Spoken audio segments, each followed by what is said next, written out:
votre contenu avec McDonald's. Salut à toutes et à tous, bienvenue dans ce 14e épisode de la saison de Ligue 1. La bataille pour la première place est toujours aussi intense. Une lutte à 3 opposant Paris, leader et brillant il y a quelques jours en Ligue des Champions, à Marseille et Lens qui sont dans le rétroviseur parisien et espèrent un faux pas du PSG pour pouvoir prendre la tête.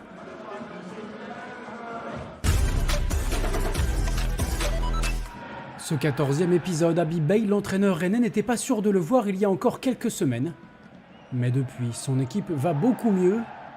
À l'image de cette première tentative de Valentin Rongier sur le poteau, les Rennais visent un 4e succès d'affilée en Ligue 1 sur la pelouse du mal classé messin. Méfiance toutefois car le FC Metz a remporté 3 de ses 5 derniers matchs. Mais sur la pelouse de Saint-Symphorien, la confiance des Bretons se ressent. Après sa frappe du gauche, Rongier s'essaie du droit en première intention. C'est dans le petit filet de Fischer. Plein de spontanéité, le capitaine rennais montre la voie en inscrivant son premier but cette saison. La domination des visiteurs se poursuit jusqu'au bout de ce premier acte. Transition rapide vers Mady Camara qui accélère et voit Esteban Le Paul dans l'axe. Jean-Philippe Bamin intervient et réalise un geste défensif complexe. Heureusement pour son équipe, son sauvetage s'écrase sur la barre de son gardien. Si les Grenats ont marqué plus d'un but lors de leurs 4 dernières rencontres, ils peinent à porter le danger vers l'avant. Il faut attendre le temps additionnel pour voir Samba être sollicité d'abord sur la tentative d'Alpha Touré, puis sur celle de Bokele. Vigilant, le gardien rennais permet à son équipe de conserver cette courte marge avec une double parade. Grâce à cette victoire, Rennes compte 24 points et confirme son regain de forme. Dans une saison, il y a des grands rendez-vous à ne pas manquer, comme ce choc entre Monaco et Paris. Et parfois, certains passent à côté, c'est le cas de Lamine Camara qui aurait dû être exclu pour ce tacle particulièrement dangereux sur Chevalier. Clément Turpin, qui n'est pas appelé par l'assistance vidéo, n'est pas non plus à la hauteur de l'événement. Quoi qu'il en soit, Lucas Chevalier s'en sort bien et peut conserver sa place. Il est d'ailleurs mis à contribution un quart d'heure plus tard. Malgré le geste subi plus tôt, ses appuis et sa concentration sont bien là sur cette frappe de Minamino. En manque d'imagination dans le jeu, Paris se remet à une tentative individuelle de Kvaratskhelia. En face, Monaco sent que son adversaire est balbutiant et veut en profiter. À la 68e minute, Golovin est bien lancé côté gauche. Les Monégasques ont un temps d'avance sur la défense parisienne qui peine à se replier. Minamino est parfaitement servi et trompe cette fois Lucas Chevalier. Monaco prend les devants et empêche Paris de réaliser un 8e clean sheet cette saison. Le PSG tombe sur un rocher bien plus solide que lui, même si celui-ci s'érode en fin de match. Kerrer est exclu pour cette intervention en position de dernier défenseur. Monaco doit finir à 10 pour la 3e fois d'affilée en Ligue 1, une première depuis août 2019. Pas de quoi sortir Paris de sa léthargie, Joao Neves ne cadre pas sa tête.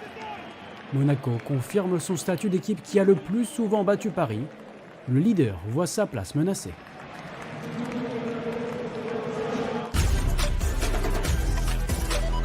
Soir de première entre le Paris FC et Auxerre, deux équipes qui ne se sont jamais rencontrées en Ligue 1 auparavant.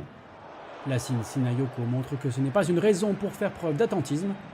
À peine 10 minutes et l'ailier malien sollicite Nkambadio. Le match prend une nouvelle tournure à la demi-heure de jeu avec cette main de Clément Akpa. Sa maladresse profite à Ilan Kebal. Le milieu francilien est déjà impliqué dans 10 buts de son équipe cette saison. Seul Esteban Le Paul et Greenwood font mieux que lui. Auxerre, dernier, n'a plus gagné depuis fin septembre, mais ne lâche pas pour autant.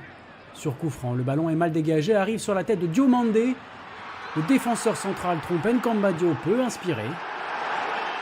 Grâce à ce but, Auxerre met fin à une dizaine de 5 matchs sans marquer, et surtout à 58 tirs consécutifs sans parvenir à faire trembler les filets. Poussés par leur égalisation, les visiteurs retrouvent de l'allant. Sékou Mara pousse Nkambadio à la parade. Le gardien du PFC est bien plus attentif sur cette lourde frappe et évite une défaite à son équipe. Les Franciliens concèdent toutefois le match nul et n'ont remporté qu'une seule de leurs 6 dernières rencontres à domicile en championnat. Pour Marseille, l'objectif était clair, profiter du revers parisien et s'imposer pour la 14e fois à domicile en 2025. Le tout face à Toulouse dont la dernière victoire remonte à mi-octobre. Problème, ce sont bien les Toulousains qui font passer le premier frisson de la soirée à la 14e minute. Il est signé Emerson dont le très habile jeu de corps trompe Aguerd. Sa précision laisse ensuite Rouli impuissant. Avec cette ouverture du score toulousaine, l'OM encaisse son but le plus rapide depuis le début de sa saison et met du temps pour réagir. En début de seconde période, Højbjerg tente sa chance, mais sa frappe est déviée sur le poteau de Guillaume Rest. Toulouse s'en sort bien, on pense alors que la chance fuit l'OM. Mais les Marseillais sont aussi un brin chanceux quelques instants plus tard. Sur ce long dégagement, le ballon arrive dans les pieds de Donum, dont le geste vient heurter la transversale de Rouly. Son inspiration était magnifique, mais son lob laisse un sursis aux Marseillais. Toulouse a manqué l'occasion de faire le break, alors l'OM se rebiffe dans la foulée. Après l'inspiration de Donum, c'est au tour de Bilal Nadir de marquer les esprits. Avec cette sublime ouverture vers Paixão, l'ailier brésilien répond à son compatriote, buteur en première période, et prend le meilleur sur Guillaume Rest. L'OM est de retour dans la partie et peut viser la tant convoitée place de leader. Galvanisé par ce but, Marseille pousse devant son public et c'est un autre ballon parfaitement donné, cette fois par Aubameyang qui permet de faire la différence. Le timing d'Højbjerg est tout aussi beau au second poteau. En l'espace de 8 minutes, l'OM a tout renversé et se retrouve provisoirement en tête de la Ligue 1. Mais l'OM a souvent du mal en fin de match et a déjà concédé 3 buts à la 90e minute cette saison. Le 4e est signé Santiago Hidalgo. Tout juste entré en jeu, l'attaquant argentin climatise le Vélodrome. Avec ce match nul, Marseille laisse échapper 2 précieux points dans la course au titre et reste derrière son rival parisien au classement.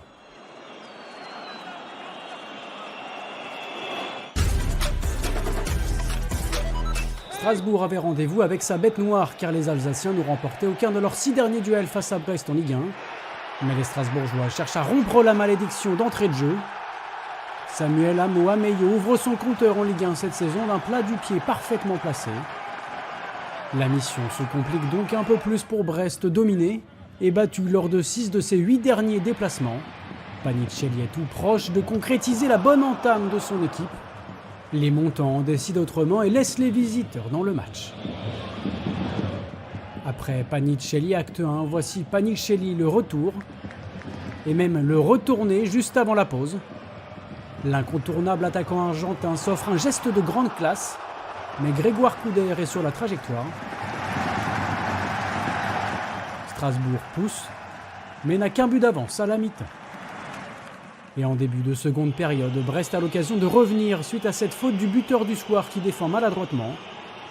Après avoir manqué 2 de ses 3 dernières tentatives, Del Castillo prend ses responsabilités. C'est parfaitement tiré à contre-pied. Dans un match ouvert et plaisant à voir, les 2 équipes cherchent à l'emporter. Et ce sont les Brestois qui frappent fort en fin de partie. Le missile d'Hugo Magnetti trouve la lucarne de Penders pour l'un des plus beaux buts de la saison. Un bijou synonyme de victoire pour Brest, qui remporte un 2e succès de rang, tout l'inverse de la dynamique strasbourgeoise. Le Racing est battu pour la 3e fois en 5 matchs.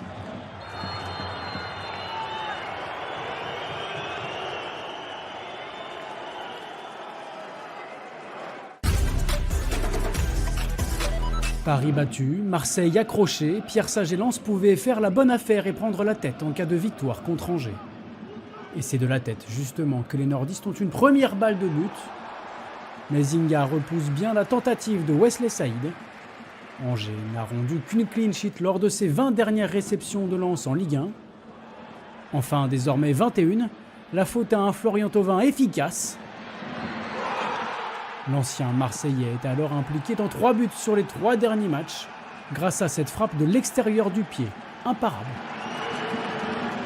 Dans les 20 dernières minutes de la rencontre, on prend le même et on recommence.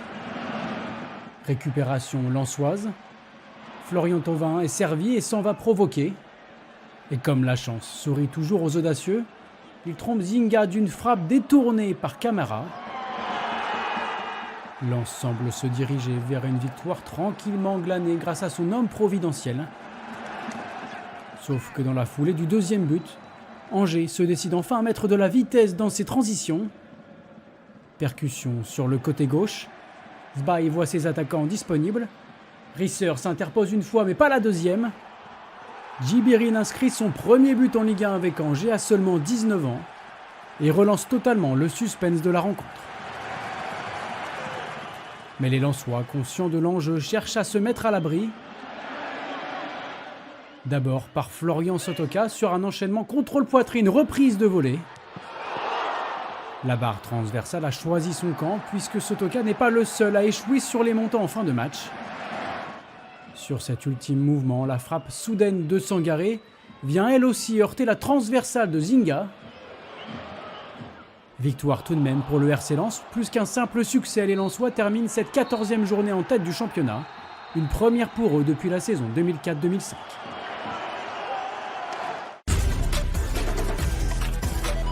Muet lors de 2 de ses 3 derniers matchs en championnat, Le Havre voit sa mauvaise passe proche de prendre fin dès la 9e minute contre Lille. Mais Kiemeray bute sur l'excellent Hauser. Le ton de la rencontre est donné. Lille doit afficher ses ambitions pour faire déjouer le bloc havrais. C'est ce que tente de faire Sahraoui en fin de première période. Sa frappe limpide échoue sur le poteau de Diao. Rien n'est joué, d'autant plus que les Havrais n'ont plus perdu depuis 5 matchs consécutifs à domicile et sont difficiles à manœuvrer au stade Océane. Leur jeu en transition rapide fait mal à la défense nordiste et Boadi se rend coupable d'une faute en tant que dernier défenseur. Carton rouge logique, Lille doit jouer la quasi-totalité de la seconde période en infériorité numérique. L'occasion rêvée pour Le Havre d'entrevoir un premier succès après 3 matchs sans victoire. C'était sans compter sur Hauser qui réalise une nouvelle parade exceptionnelle et vient frustrer tout instant. On se dirige alors vers un match nul jusqu'à la 88e minute. Lille joue son va-tout grâce à son trio d'entrants Egaman, Haralson et Mbappé. Coaching gagnant pour Genesio. Egaman délivre le LOSC. Lille s'impose dans la souffrance, mais se retrouve au pied du podium avec une 8e victoire en 14 journées.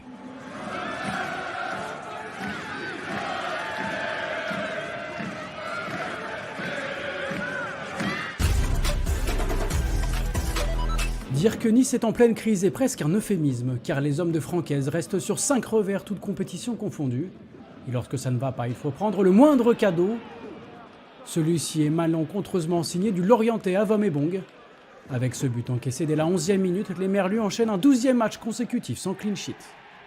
Nice se rassure un peu pour quelques instants seulement, car la fébrilité défensive des Aiglons s'affiche rapidement au grand jour. Sur cette action confuse, les Niçois ne parviennent pas à se dégager. Ça profite à Abergel, qui ne se fait pas prier pour ramener son équipe à hauteur. Avec seulement 2 défaites sur ses 24 derniers matchs à domicile, Lorient a fait du Moustoir une forteresse quasi imprenable. Et lorsque les Niçois tentent de faire sauter le rempart, ils affichent alors un manque criant de réalisme, à l'image de cette tentative à bout portant de Louchet. Tout le contraire des Lorientais qui, eux, font preuve d'un réalisme glacial. Dans le temps additionnel de la première mi-temps, Soumano vient conclure auprès ce bon centre fuyant de Kouassi. Lorient prend les devants d'un geste peu académique, mais opportuniste. Les derniers espoirs niçois sont enterrés en début de deuxième mi-temps par l'inévitable Sambou Soumano. Encore au bon endroit, au bon moment, l'attaquant sénégalais inscrit son 4e but de la saison et rejoint Pablo Pagis en tête des buteurs lorientais. Devant son public et face à des Aiglons en perte de vitesse, Lorient a l'occasion d'inscrire un 4e but. Mais Dieng trouve le poteau, puis voit Diouf s'interposer sur sa tête. Avec ce succès mérité, Lorient lève peu à peu ses doutes et enregistre un 5e match consécutif à domicile sans défaite en championnat. Tandis que Nice et Francaise s'enfoncent dans une zone de turbulence avec un 4e revers d'affilée en Ligue 1.